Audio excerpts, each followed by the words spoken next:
He's like my dad in a lot of ways. Once he and I got together, I knew that the combination was going to be magical. We've had an unbelievable chemistry. Really? Sitting next to me right now is the best singer in the world. This is not a drill. Clive Davis is dead. Right now, everybody line up, oldest to youngest. What happened? Get the biopics out now. He cannot hurt you anymore. He has no power over you. A mystery that has fueled years of speculation is back in the spotlight. According to the story, Whitney Houston handed Brandy a private note in front of Clive Davis shortly before her death, and its contents have remained secret ever since. Now, rumors surrounding an upcoming documentary and renewed public interest have reignited questions about what that note may have contained. While Brandy has long been said to keep its contents private, fresh online claims suggest new revelations could emerge. Whether fact or speculation, the mystery continues to captivate audiences, and sometimes the unanswered questions become even bigger than the answers. Whitney Houston. Now, I knew you had a connection to her, but I didn't realize, and you write in the book, that shortly before her death, you had a lengthy phone call with her. I did. What was that call? It mattered so much to me because I got a chance to tell her everything I hadn't told her, just how much she inspired me, how much I loved her, her impact in my life. And yeah, it was an emotional conversation. I didn't know it was going to be my last time speaking to her. The end of an era has reignited one of music's most controversial debates. Following reports of Clive Davis's death at age 94 after respiratory illness, tributes poured in celebrating the legendary executive whose family praised his lasting impact on the music industry and the countless artists he helped launch. But alongside the praise came renewed criticism.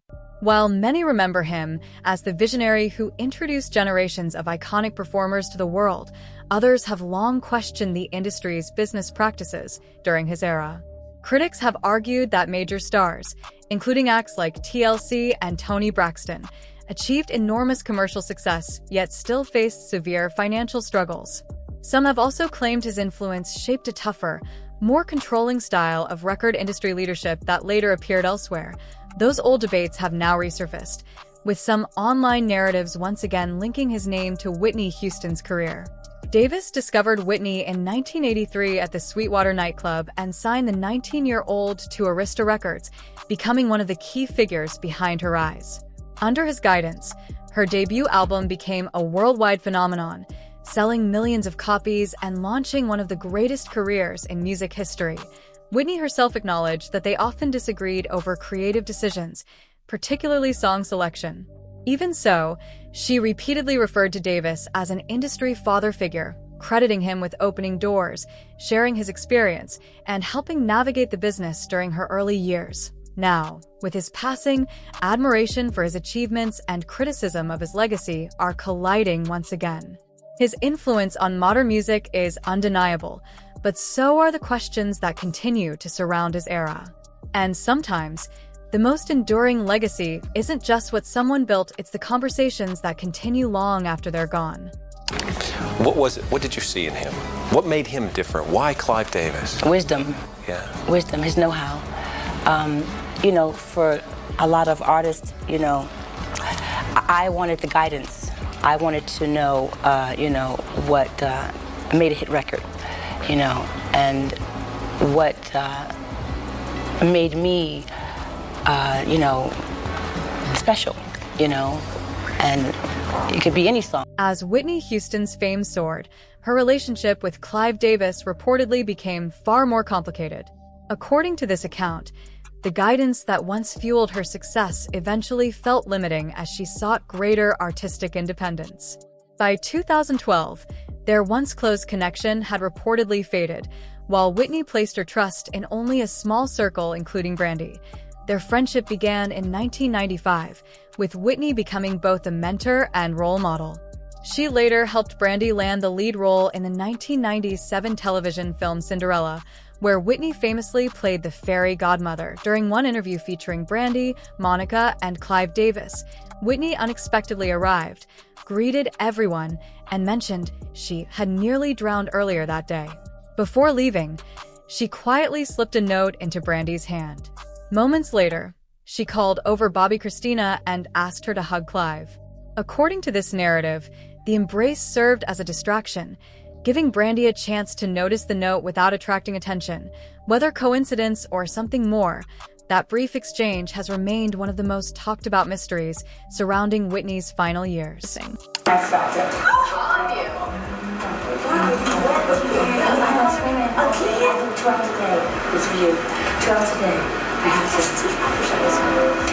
just saying love it because I can't. I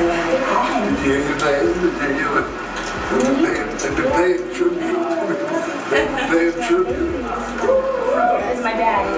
It's my dad. I'll see you later. I'll see you later. Mom, come see her. Come say hi to. Come say hi to your godfather. Come say hi to your goddad.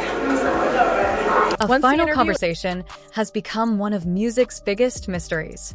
According to this account, Brandy spent 3 hours on the phone with Whitney Houston after receiving a private note from her on a studio set. Just 2 days later, Whitney was gone, making Brandy one of the last people believed to have spoken with her. For years, Brandy has insisted she would never reveal what the note contained, saying only that Whitney told her she planned to get better. Now, online narratives claim Clive Davis's death has changed everything, alleging Brandy no longer feels the same pressure to remain silent. Those claims further suggest she once feared speaking out, believing Whitney herself suffered after resisting powerful industry forces.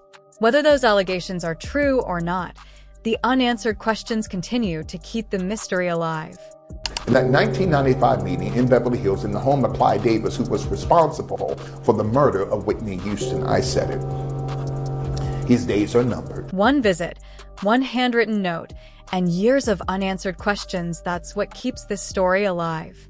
In 2012, Brandy and Monica reunited to promote It All Belongs to Me.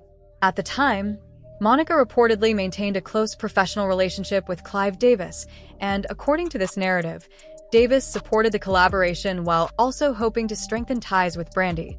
The story claims Whitney Houston learned of the meeting, rushed to the set, and quietly slipped Brandy a note warning her to be cautious around Clive. According to the allegation, Whitney feared Brandy could end up locked into a career path she didn't truly want. Supporters of this theory argue Whitney had experienced similar pressures herself. They claim that early in her career, she was surrounded by advisors loyal to Davis, giving him significant influence over key decisions. While many credit him with launching her career, critics argue that success also came with increasing control. Those same theories often point to Whitney's unrealized collaborations with Michael Jackson. Some believe scheduling conflicts were only part of the story, while others speculate the projects never happened because Michael's unusual ownership of his music would have given Whitney greater creative freedom. None of these claims have been substantiated. The narrative continues by focusing on Whitney's later years, including her reported desire for more control over her music and finances before signing a massive Arista contract in 2001. Critics argue the deal failed to deliver the results expected, citing promotion issues, commercial struggles, and mounting pressure. Some conspiracy theories go even further, suggesting Whitney's passing ultimately benefited business interests and questioning why Clive Davis's annual pre-Grammy event continued at the same hotel where she died. However, these allegations remain unproven, and there is no verified evidence linking Clive Davis or Arista Records to Whitney Houston's death. What is undeniable is that decades later, the facts, rumors, and unanswered questions remain deeply intertwined. And sometimes, it's the mysteries with the fewest confirmed answers that continue to spark the loudest conversations. Well, you're a very small minority, because if you knew Whitney better, you knew she was not there to perform. Yeah. This was her favorite night of the year. She came out every year.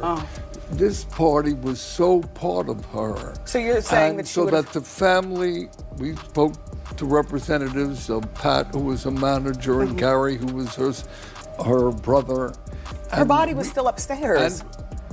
But we dedicated the evening. Whitney would have wanted this party to go on any more than the Grammys should stop. According to this narrative, Whitney Houston believed danger was closing in and wanted at least one trusted person to know her side of the story if she couldn't speak for herself. Supporters of the theory argue her death intensified scrutiny of Clive Davis's relationship with her and sparked broader conversations about how Black artists have been treated by the music industry. Critics have long accused powerful executives of profiting from artists while leaving many without full ownership or the financial rewards they earned. Some believe Whitney devoted years of loyalty to the system but ultimately felt increasingly constrained later in her career. At the same time, it's important to note that these claims remain deeply disputed. Many of the most serious allegations have never been substantiated, and Clive Davis consistently denied wrongdoing throughout his career. Even years later, Whitney's legacy continues to inspire admiration, while the debates surrounding the music business and those who shaped it remain unresolved. And perhaps that's why this story refuses to fade, because the biggest questions are still waiting for answers.